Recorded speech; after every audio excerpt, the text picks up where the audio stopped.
नमस्कार दोस्तों, हम आ गए हैं आपके लिए रामायण, महाभारत और पौराणिक कथाओं की श्रृंखला में एक नई कहानी लेकर के। इस कहानी में हम आपको बताएंगे कि कैसे ब्रह्मा जी की पुत्री संध्या के विनय करने पर भगवान शंकर ने काम के प्रभाव को मनुष्यों में केवल उनके युवावस्था तक ही सीमित कर दिया और ऐसा संध्या ने क्यों किया।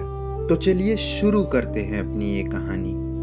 जब ब्रह्मा जी सृष्टि का निर्माण कर रहे थे तो उन्होंने नर नारी, अपने मानस पुत्रों आदि सबको बनाया। तो उसके बाद उनके मन में बहुत मोह उत्पन्न हुआ और उस मोह से उनको एक पुत्री उत्पन्न हुई जिसको हम लोग संध्या कहते हैं। उसके बाद ब्रह्मा जी के हृदय से एक व्यक्ति उत्पन्न हुआ जिसको लोग कामदेव कहते हैं। कामदेव ने उत्पन्न होने के बाद ब्रह्मा जी से पूछा कि ब्रह्मा जी बताइए, आपने मुझे क्यों उत्पन्न किया है, मेरा क्या काम है। तो इस पर ब्रह्मा जी ने कामदेव को 5 बाण दिए और बोला कि इन बाणों से तुम पुरुष और स्त्रियों के मन को रोचना और इस सृष्टि के उत्पन्न में सहायता करना। इस प्रकार कामदेव उन बाणों को पाने के पश्चात उन्होंने इनको जांचने के लिए वो बाण वहां पे चला दिए और वहां पर जितने लोग भी उपस्थित थे सब काम के वशीभूत हो गए। और वहां पे तो केवल एक ही स्त्री उपस्थित थी, वो थी संध्या। और संध्या को पाने की सब चाह करने लगे, उनके मानस पुत्र उनके पीछे पड़ गए। यहाँ तक कि ब्रह्मा जी भी काम के वश में आकर के संध्या को पाने की इच्छा करने लगे। अब वहां पे धर्म भी उपस्थित थे, तो जब धर्म ने देखा कि यार ये तो बहुत बड़ा अधर्म का काम हो रहा है, तो उन्होंने धर्म रक्षक भगवान शंकर को याद किया और शंकर जी वहां पे आए। और जैसे उन्होंने ब्रह्मा जी को देखा तो उन्होंने बोला कि ब्रह्मा जी आप ये क्या कर रहे हैं। जिसको सुनकर के ब्रह्मा जी बहुत लज्जित हुए, पूरा शरीर पसीना पसीना हो गया और उनके जितने भी मलिनता थी वो निकल गई। और ब्रह्मा जी के जाने के बाद संध्या को बहुत बुरा लगा। उन्होंने सोचा कि मेरी वजह से मेरे पिता और भाइयों में काम उत्पन्न हो गया, मैं इसको जरूर सीमित करके रहूंगी।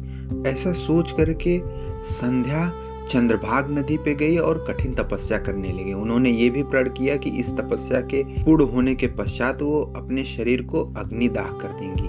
जब ये खबर ब्रह्मा जी को लगी तो ब्रह्मा जी ने अपने पुत्र वशिष्ठ को वहां जाने के लिए बोला और कहा जा करके संध्या को तपस्या की विधि को बताइए। चंद्रभाग नदी पे जाने पर वशिष्ठ जी ने संध्या को तपस्या की विधि को बताया कि आप शिव जी की आराधना करिए और शिव जी ही आपको ये वरदान दे सकते हैं। ऐसा कह के वशिष्ठ जी चले आए और संध्या ने फिर वहां पे रह करके कई युगों तक कठोर तपस्या की। इस प्रकार संध्या के कठोर तपस्या के पश्चात शिव जी वहां पे प्रकट हुए और शिव जी ने संध्या से बोला कि वरदान मांगिए।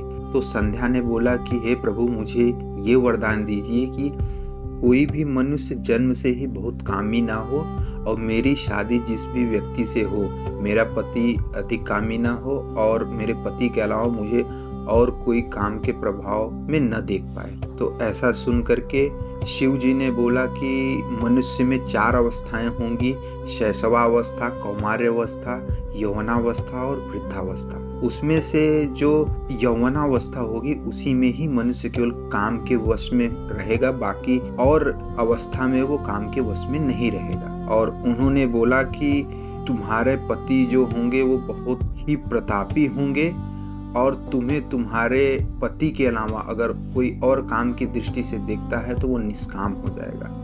उन्होंने ये भी बताया कि चूंकि तुमने प्रण किया हुआ है कि तुम अपने शरीर को अग्नि में जला दोगी, तो मैं तुम्हें ये बताता हूँ कि मेधातिथि नाम के एक बहुत बड़े ऋषि हैं, उनका यज्ञ चल रहा है। तुम जा करके उस यज्ञ में आहुति दे दो तो उसके पश्चात तुम उनकी पुत्री के रूप में जन्म लोगी। उन्होंने ये भी कहा कि तुम आहुति देने से पहले जिस भी पुरुष को अपने पति के रूप में इच्छा करोगी, तुम पैदा होने के पश्चात उन्हीं को अपने पति के रूप में पाओगी। इस तरीके से संध्या गई और मेधातिथि के यज्ञ में अपने शरीर की आहुति दे दी। और आहुति के समय उन्होंने वही ऋषि वशिष्ठ जिन्होंने उनको विधि बताया था यज्ञ की, उनको अपने पति के रूप में याद करते हुए अपने जान का न्यौछावर किया तो अगले जन्म में वो मेधातिथि के पुत्री के रूप में पैदा हुई और वशिष्ठ जी उनके पति के रूप में हुए। और जब उन्होंने अपने शरीर की आहुति दी तो इनका जो शरीर था वो आहुति के पश्चात वहां से निकल करके ब्रह्मांड में चला गया और उसके 2 टुकड़े हुए। और यही दोनों टुकड़े हैं जिनको हम प्रातः संध्या और सायं संध्या के रूप में जानते हैं। धन्यवाद दोस्तों।